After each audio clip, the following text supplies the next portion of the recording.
Well, I decided I wasn't going to be a dork today, so I've been here since for the last 10 minutes, but not in the right place. Oh,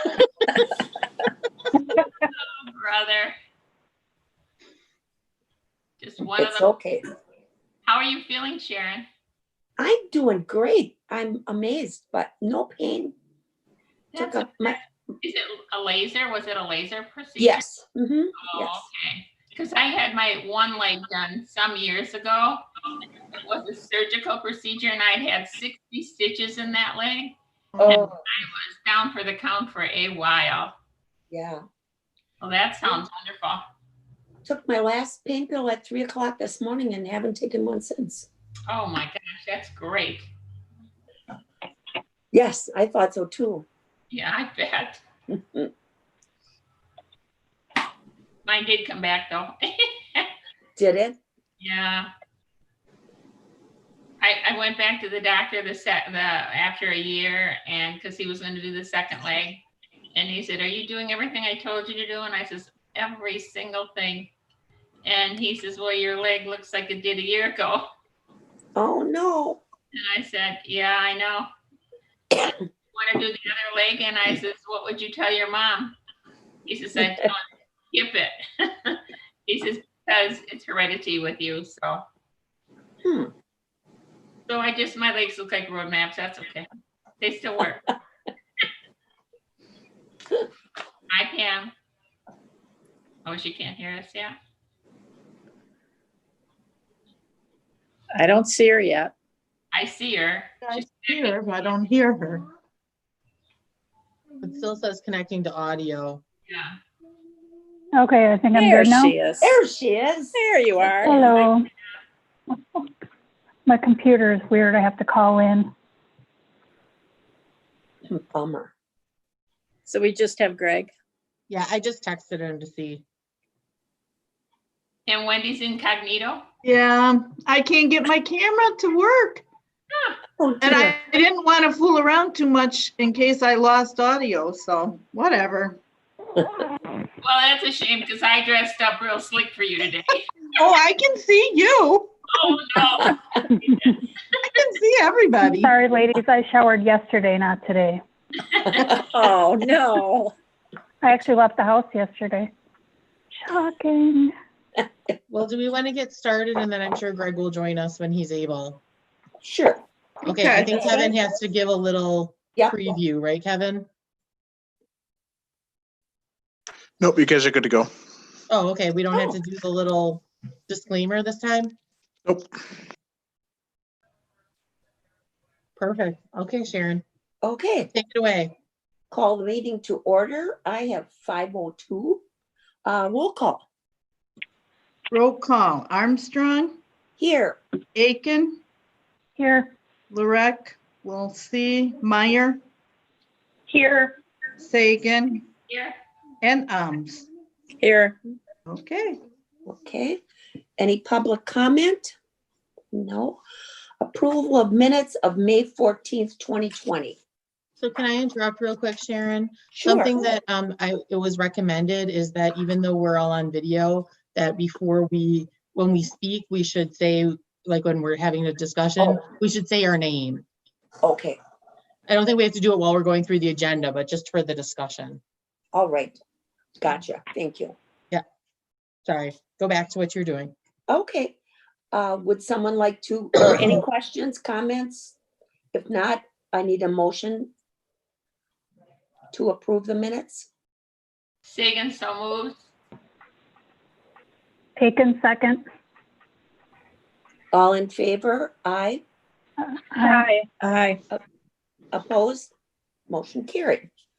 Consider a motion to approve May 2020 vendor summary in the amount of $76,967.82. Any questions, comments? If not, a motion is in order. Sure costs a lot of money to be closed. Yeah. Centron will make a motion. Umsel second. All in favor? Aye. Aye. Aye. Opposed? Motion carried. Election of officers of the Oak Creek Public Library Board of Trustees to serve a term of July 2020 to July 2021. What's your desire? Who would like to be president? I don't hear anybody. I nominate Sharon Nominate Armstrong. you. I second that motion, seconds. Okay, are we gonna just do one at a time? Can't we just Kim, yes. revise the motion to say leave the officers Board as Officers as is. as is, yeah. Okay. Can we do that, Carol? Did Carol make the motion? Oh, that was, Didn't you? I don't Who know. ma- Who made the motion? Somebody. Sit- I'll move. Okay, Pam. Pam, okay. I'll Second. second. Centron. okay. All in favor? Aye. Aye. Aye. Aye. Opposed? Motion carried. Consider a motion to fill the part-time youth services librarian vacancy. Jill? Uh-oh, no sound from No Jill. sound. Uh-oh. Sorry, There she I was goes. on mute. Yeah. That's the first time I've done that. Anyhow, last month we had talked about not filling that the vacancy that was made by the part-time youth services librarian as of March. However, as we've been trying to do the schedule and figuring out the reopening and staffing the building, because of some other employee issues we have with vacancies, different leaves, we really are struggling to not have that position. So I think that we need to fill it. So I would like to fill it, you know, if we could get it filled over the course of the summer to have somebody on board at the late August, early September. Okay. Anybody have any questions, comments? Do you, Sagan speaking, do you still have a reoccurring with people moving on, doing different things? And that's one of the problems that we're having. We're not having it so much, and it's one of the reasons why I'd really like to rehire this librarian position, because the librarian positions don't have the turnover that some of the other part-time positions have. And so it gives us a little more, by hiring a part-time professional staff member, it gives us a little more stability.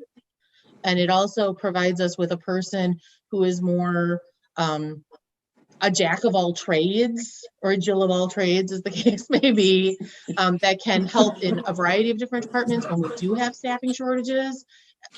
Because you can always, it's much easier for a librarian to go and help in like circulation or in reference than it is for, say, a circulation person. It's much harder to transition them. In fact, nearly impossible to say, okay, now I need you to go work the reference desk for an hour. They can't do that. They don't have the skill set. So it just provides us a little more stability. Okay. How many hours a week is that? Oh, this is Sharon. How many hours a week are we talking about? It would be 28. 28. Okay, anybody else have any questions? This is Jill Meyer.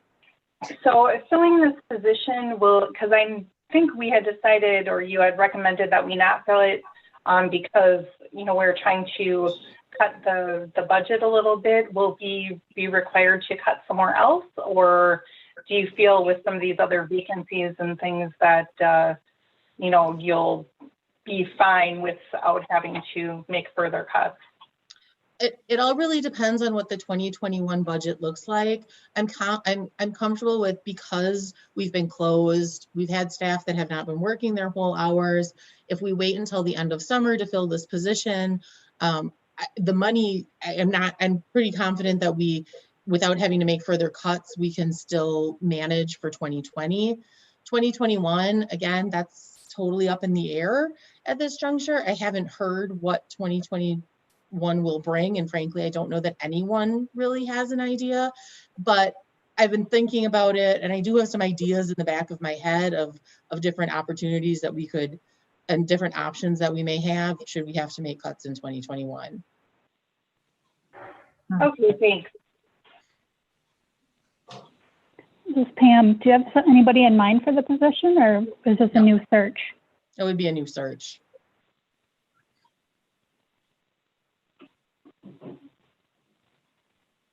Okay, excuse me, anybody else? If not, a motion is in order. This is Meyer. I move. Ums a second. Ums, second. Okay. Okay, all in favor, aye. Aye. Aye. Opposed? Motion carried. Discussion of OCPL pandemic preparedness and reopening plan. All right, so we went over this a little bit last month as well, but this is kind of the plan that we've come up with for reopening the building. And I guess this month, as opposed to last month, what I'm looking for a little bit more is some guidance from the board as to what you would like to, as to some of the things that you would like to see.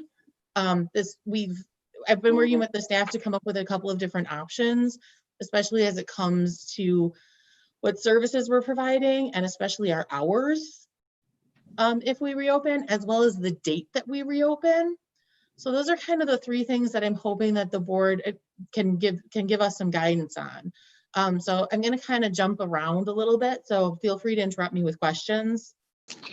But if you have the handout that I sent along, the Word document, right now I'm looking at, right now we're in what I would consider what I called the service level 2. And the reason that I broke it into the service levels is so that, heaven forbid that we have to go through this again and have to go back down, we kind of have an idea of where we're at and how we can dial operations back or ramp them up.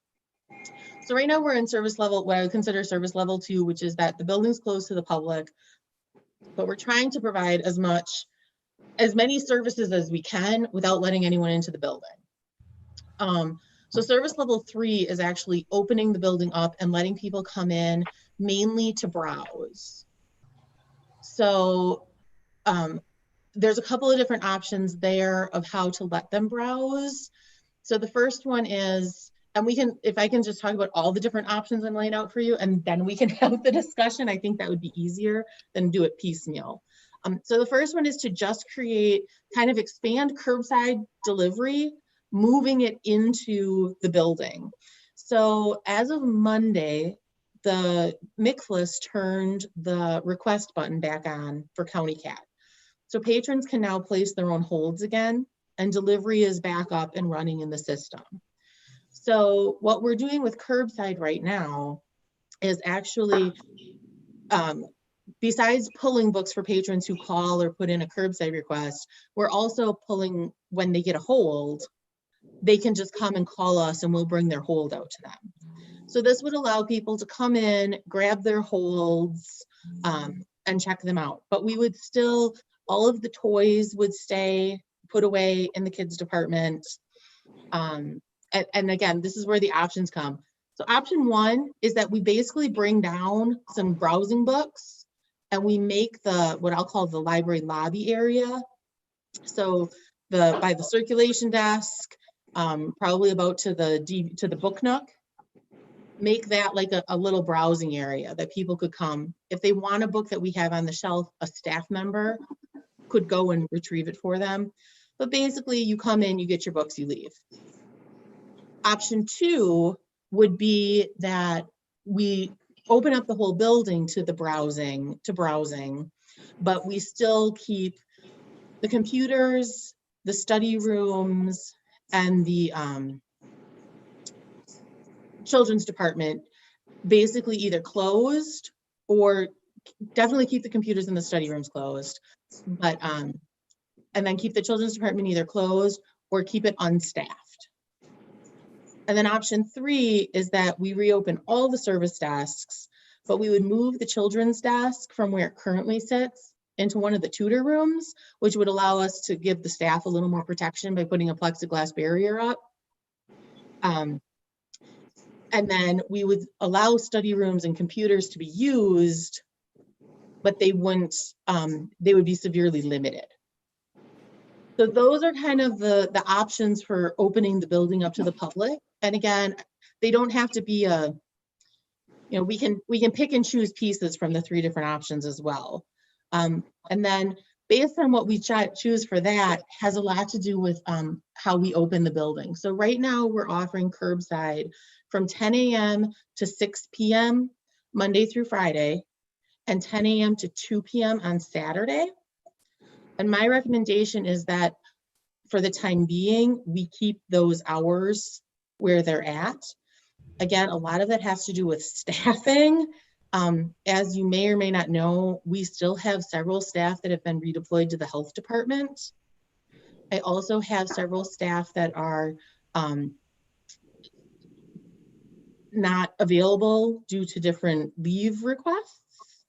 And then I have 2 vacancies.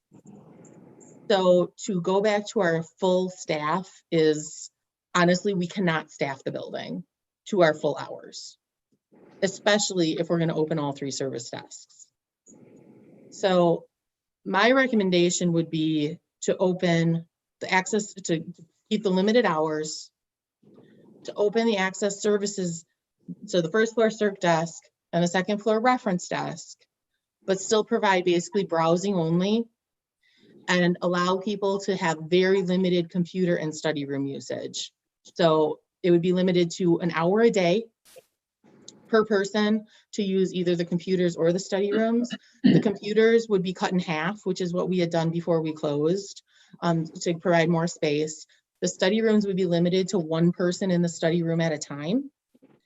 And they would have to be, in order for us to be able to clean them in between use, they would have to be reserved on the hour. So you would get a study room from 10, say for example, 10 a.m. to 10:50 a.m.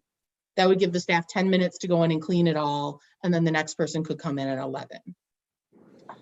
The children's department would still, the children's staff would still be available. They would be working. They could work. They could be located at the first floor checkout desk, but we wouldn't have a person right in the kids department other than to kind of make rounds. And again, all of the toys would be put away. I did talk to the health department. There is no guidance on upholstered furniture and what that looks like. So at this point, I would close the quiet reading room, I think, and put our soft seating into the quiet reading room. So that would be unavailable, because again, we're trying to we want people to come in, use our space, but we're trying to avoid gatherings still at this juncture. And then I would wait for more feedback from the health department as we can, by doing it this way, these different steps they've laid out in level 3, slowly but surely we can start offering more of those services. It doesn't have to be an all at once thing. The other thing to think about is when we want to reopen. So my recommendation would be July 6th. The health department is in the process of hiring people to assist.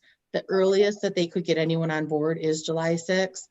And I think it's important that we let our staff stay at the health department for as long as we can. So I feel like we could do maybe a soft opening the week before. So maybe either June 29th or July 1st, we could open the doors, but not really promote it. And then we could open the doors and promote it that the buildings reopen on July 6th. This is Centrone. I have a question. If Yeah. you reopen For browsing, would you be limiting how many people come in at one time? So the state, the Department of Public Instruction sent out some guidelines, and they suggested limiting it to 4 people for every 100 square feet you have, so I based it off of what our public square footage is. So it would be limited to 100 people at a time. One of the things that we would have to think about is, if we're going to do that, we have to have someone at the door counting them, which again, I think in level 3, I do have it listed that we would keep the west entrance closed. Right. So people would still, and that's what City Hall is doing. They only have the north and south entrance open right now to direct traffic. So we would actually move curbside over to the west. So only staff would use the west entrance, and then the public would come through the east. In talking with some of the libraries that have already reopened, I mean, one of the libraries today said that yesterday they had 11 people come through the door the whole day. And that was the largest group that had come through since they had opened a week ago. So I think that, yes, I want to have a plan in place to count people. I don't think it's going to be necessary based on what other libraries, based on feedback I'm getting from other libraries. People are still being cautious. This is safe. Right. Even And though the people that really hang around a lot of them have kids. If there's nothing for the kids to do, I mean, Right. it's not going to be a playtime like it Right. normally is. It's going to be come get your books and leave. Right. And I think that it would be perfectly all right to advertise it as that. Right. And that's what the other libraries Right. have been doing.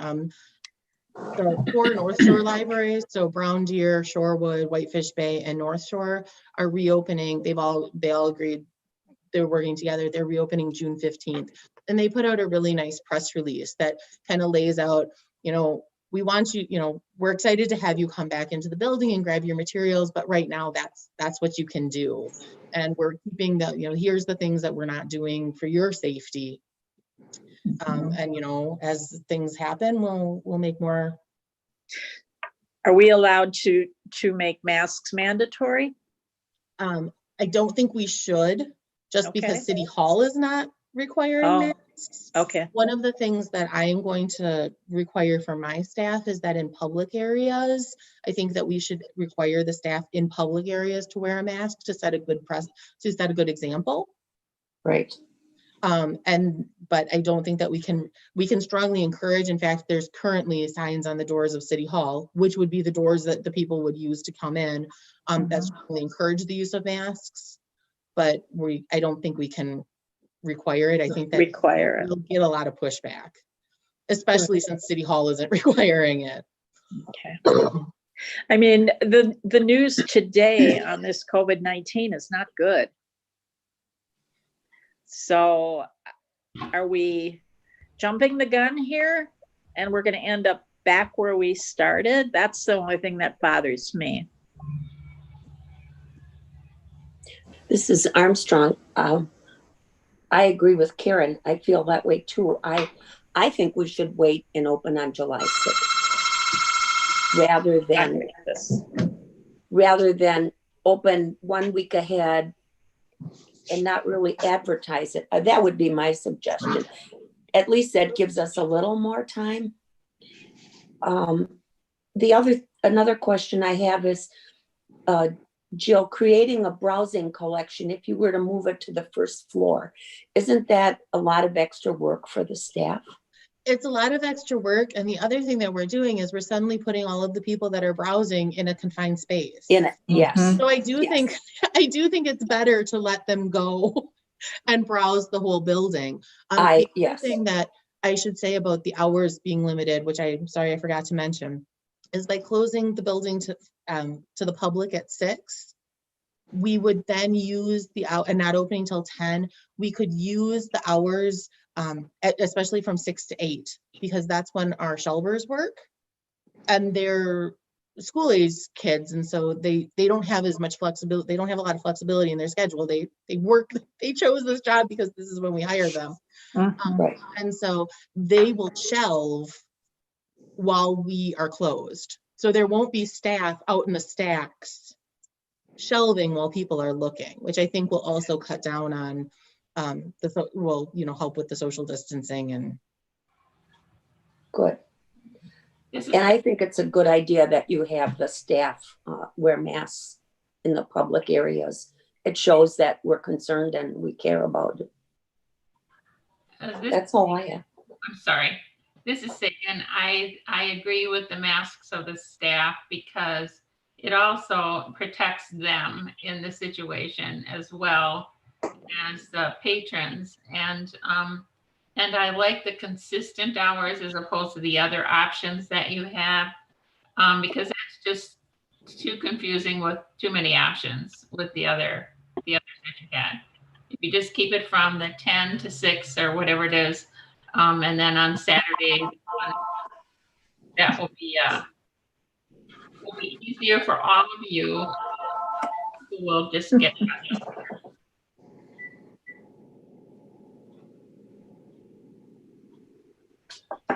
Yeah, I agree with everything that's been said. I agree July 6th is a good date to shoot for.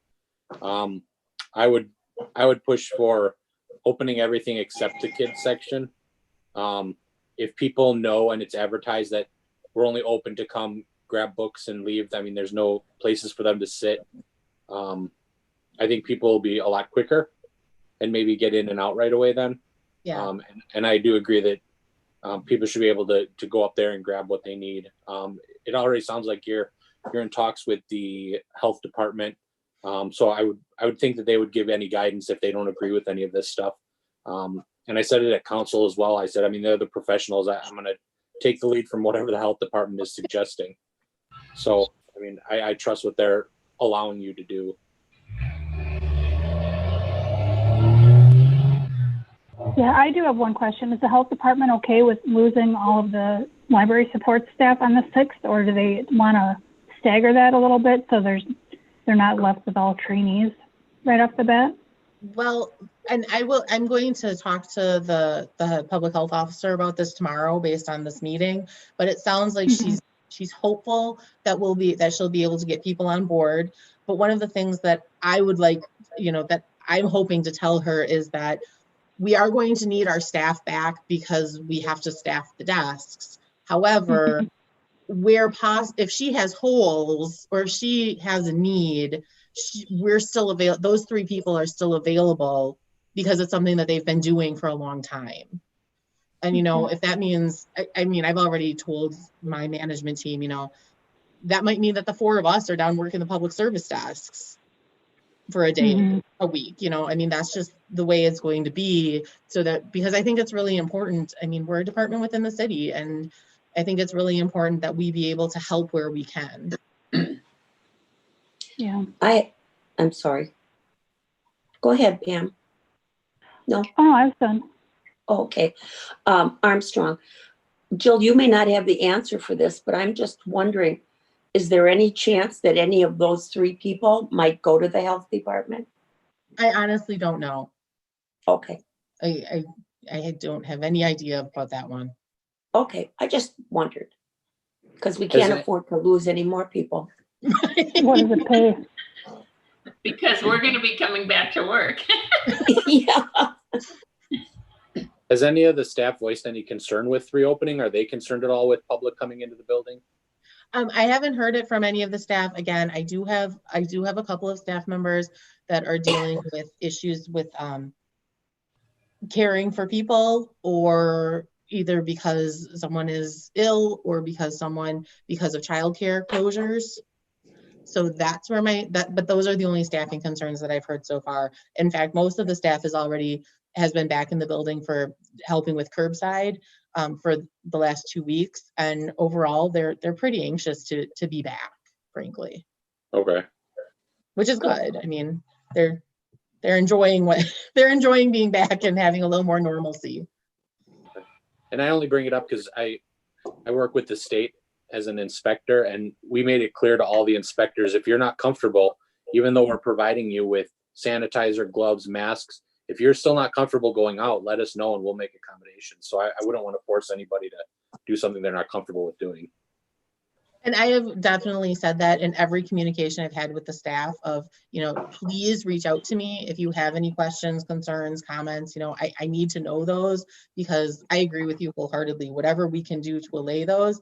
Unfortunately, we're in the situation where if the staff came back and was like, I don't have the staff, I don't have enough people to open the building then. So that would be a whole nother conversation. So thankfully we haven't gotten there. Well, then I guess, Jill, that's the first thing you have to do is make Right. sure that if we decide that we're going to do this, that they're okay with it. Yeah. Okay. This is Armstrong. I have another question. Can you explain, Jill, what a silent usher is? Sure, I just learned that myself. So Thank when you. you go to like Kohl's at Christmas and they have those freestanding posts that have the like elastic that connects them. Okay. That's what those are called. Yeah. So now we all learned something. I kept reading that and I thought, what the hell was that? Thank you. So we bought some of those. They're already using them in City Hall in the lobby. And so then we also bought some for the library to be able to close off spaces. But then my plan is to create one service line and put, just like that you've seen if you've gone into stores, they have stickers on the floor of where to stand. Yep. And so we'll create one service line at both the desks with the stickers. City Hall already has the stickers. And so I think that'll help as well. We're adding 7 hand sanitizer stations throughout the building. So I've been working with maintenance on that. I've purchased sneeze guards. We haven't installed them yet. I purchased them for the first floor, and as long as they work, then we'll purchase them for the second floor as well. So overall, I think we're in a pretty good place safety wise for the staff, and I'm pretty happy with what we've got planned. Okay. All right, Meyer, I have a question about the materials being quarantined, that instead of being reshelved right away, if people are browsing, are you going to have some kind of instructions or something like that so people know or have it clearly marked where, people aren't laying books all over the shelves where people have to search for them, so it's pretty clear where those need to go if someone takes it off the shelf, so it can be quarantined rather than, having to have somebody kind of comb through all the shelves looking for all these books or what have you laying around. Yeah, so we already have in place a system where we have little book trucks at the end of shelves throughout the building that have a sign, please do not reshelve your own materials, please leave them here. So the patrons are pretty well know that that's where they put the books. Normally what happens at the end of a shift is the pages go right before the building closes, and they just reshelve all those books. In this case, what we'll do is we'll actually take the truck downstairs, set it with the other books that are being quarantined, and we'll replace it with a different book truck for the next day. So we have enough book trucks to be able to rotate them through. Yes, there'll still be times where we're going to find a wayward book on the end of the shelf, but I think overall patrons are pretty used to putting their books on those shelves or on those trucks.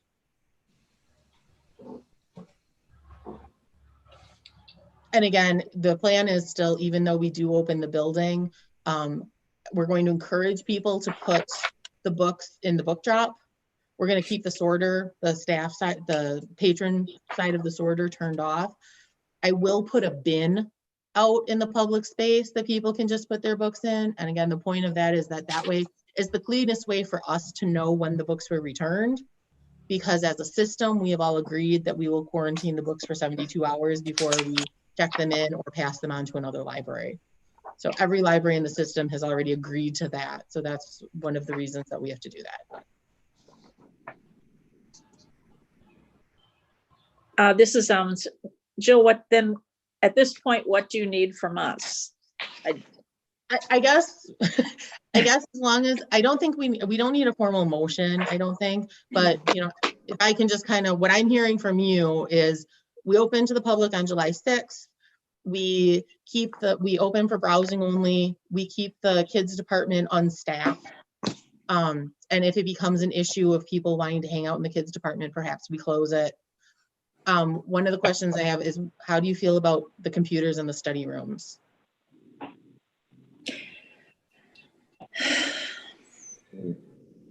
This is, I think the study rooms, if you're limiting it to one person, I really don't think you're gonna get that much use.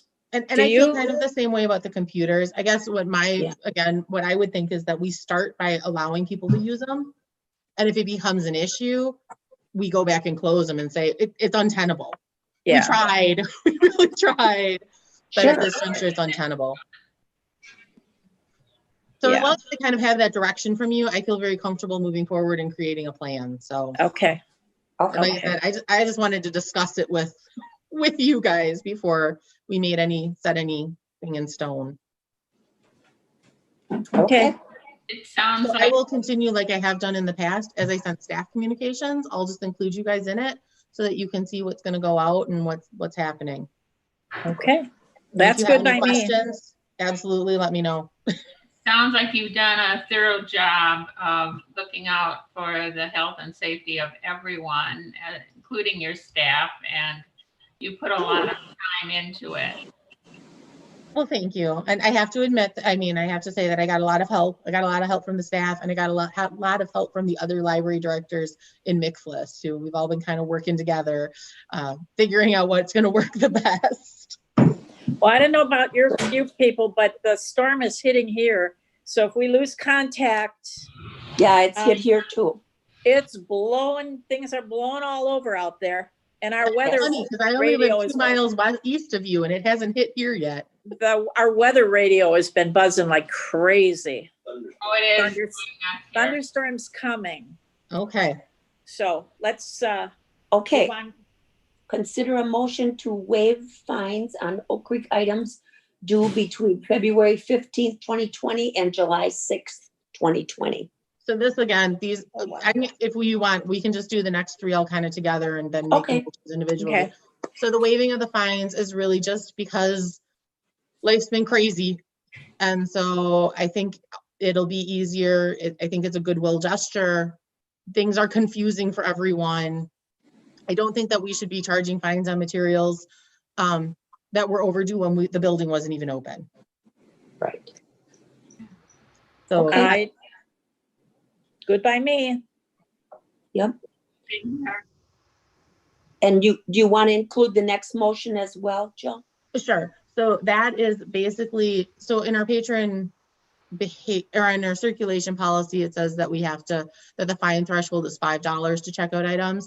I'd like to raise that to $25 at least through the end of the year.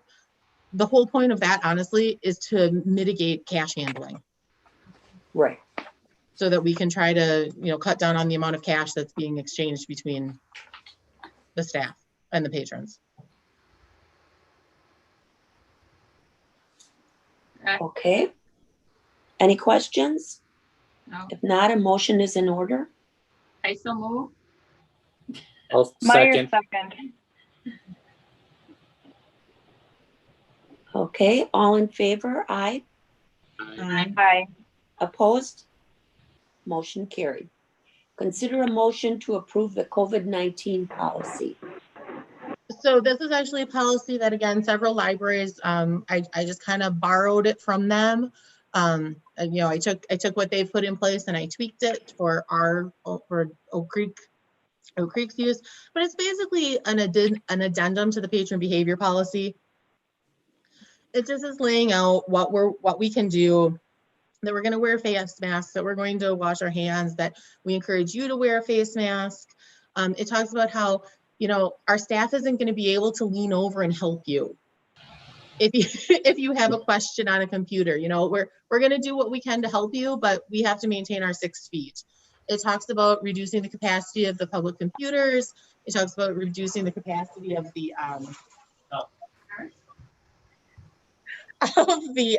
storm hit here. I'm sorry, I have to leave. One of our trees just broke. Oh no. Oh, no. I'm sorry. Don't be sorry. Take care. Thank you. Take care, Carol. But yeah, so basically it lays out all of the different patron behaviors, and that if you don't want to follow our social distancing and the things that we put in place, then we're going to ask you to leave. Oh my goodness. Oh my Do you guys have masks available upon request?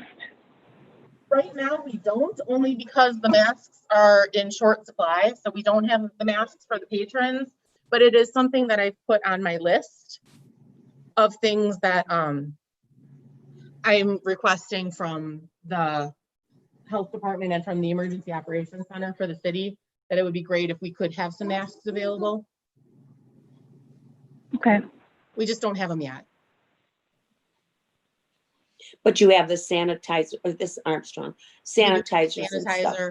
I bought a whole bunch of, when I saw them, I bought a whole bunch of wipes for the keyboards and the Keyboards. self-checks and all of the electronics, so we have that, so. Cleaning Okay. supply wise, we should be in a pretty good position. Good. The other thing Any- that the policy talks about is limiting the number of people that can come to programs. Again, so far we've moved everything to a virtual environment, Right. but depending on what the limitations are, like Greg said, I'm gonna follow the health department's guidelines. Last I heard, they're still at 10. So right now, if we do in-person programming in the summer, we're gonna limit it to 10 participants at a time. Good. Okay, any more questions on the COVID-19 policy? If not, a motion is in order.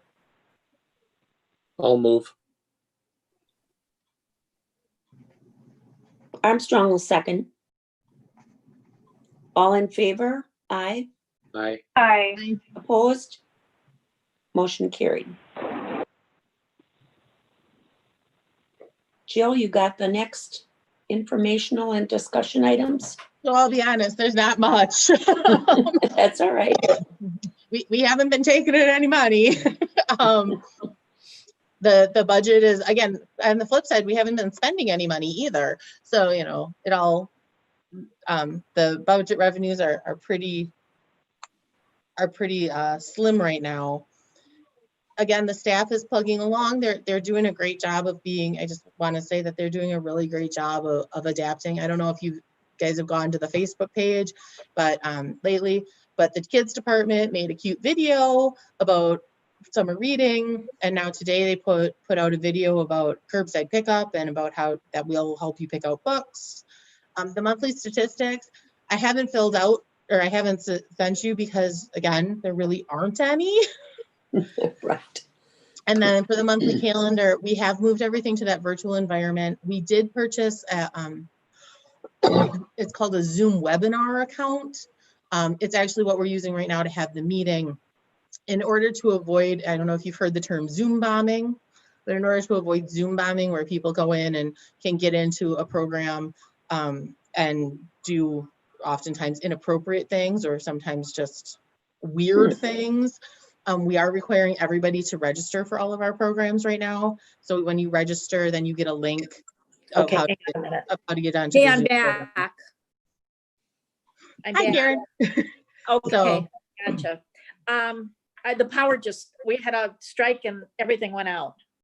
Oh, So I lost everything. so now you're back Yes. on everything? Okay, I'm back. Carol will not be back probably. They lost a tree. I don't know Yeah, if that's what she said. She did, yeah. she's quite shook because I called her right away to see if she was still on. She's quite shook. So anyway, I'm here. Go ahead. We were just discussing the COVID-19 policy, Okay. and Jill just kind of went through the 2 pages that were included in our Mhm. packet. Do you have Okay. any questions or? No, I did read through them and it looks Okay. fine to me. Good. Okay, I'm sorry. We were on to Jill, and she was talking Okay. about Zoom bombing. So what I was saying is that just we're requiring everybody to sign up for our programs ahead of time, and then they'll get the link. So again, if you know anyone, especially the Tuesday performances, which are normally drop-in, and we tend to get, 200 to 250 kids come to them. So far, we've only had 6 people sign up. Now, granted, multiple people can watch it at once from the same link, but so if you know anybody that's interested, or that might be of that age group, please share it with them. There's a post on our Facebook page, so if you want to share it on Facebook, that would be awesome. Okay. And that's about all I've got. Okay, anybody else have anything? Any items for future agendas? Okay, if not, anybody want to adjourn? I'll I'm move sorry. to Mayor, adjourn. Did we get to?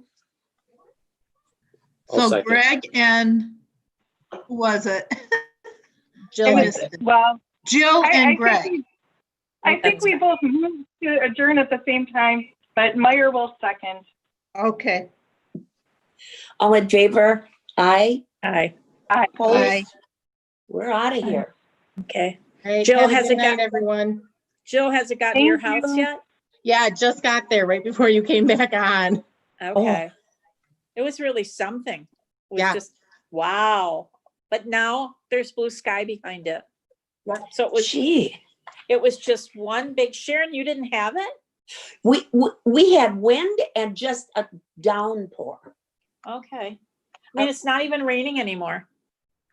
Yeah, that was No, weird. here either. Here either. Okay. All right, well, have a good night, Crazy. everyone. Bye, Okay, everybody. thanks. Take care. Bye. Bye. Bye. Bye. Okay.